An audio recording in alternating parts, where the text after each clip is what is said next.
Hey everyone, I am Nitij and today we will explore 3 practical use cases of useRef hook that you can apply in your React projects right away.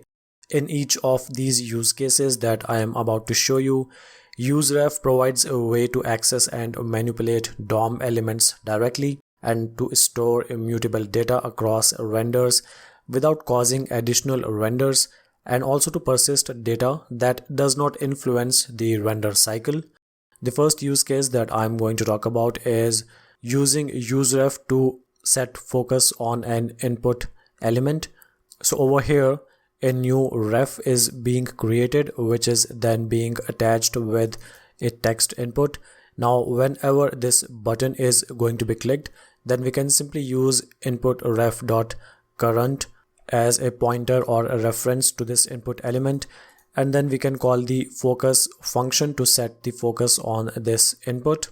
We can access all the other element properties as well which the DOM provides. Because this input ref.current is simply pointing towards this DOM element, so it makes it easier for us to do direct DOM related changes for any specific element.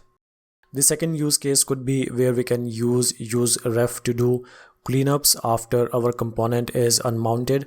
So in this example, we are storing the reference of a timer inside the interval ref. So interval ref.current is pointing towards the return value of set interval. With useRef, the value is not going to be changed on subsequent renders of this component. So what we can do is we can simply call clear interval on this interval ref.current's value, and that is going to clear the timer that we have created in this effect hook.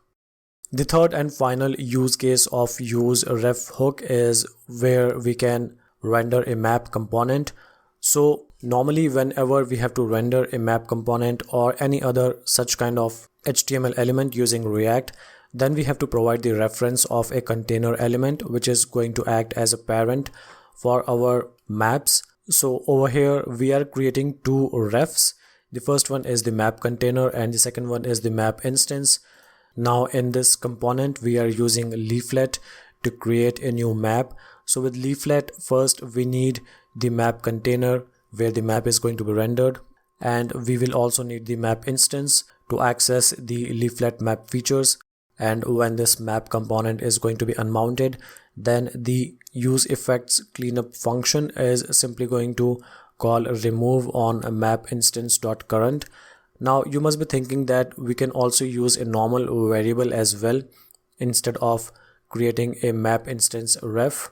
Well, we can do that, but then we will not be able to access that variable outside of the useEffect function, and because the ref's value does not change on subsequent component renders, we can be sure that even if the state of the component will change, the map instance.current is going to retain its value.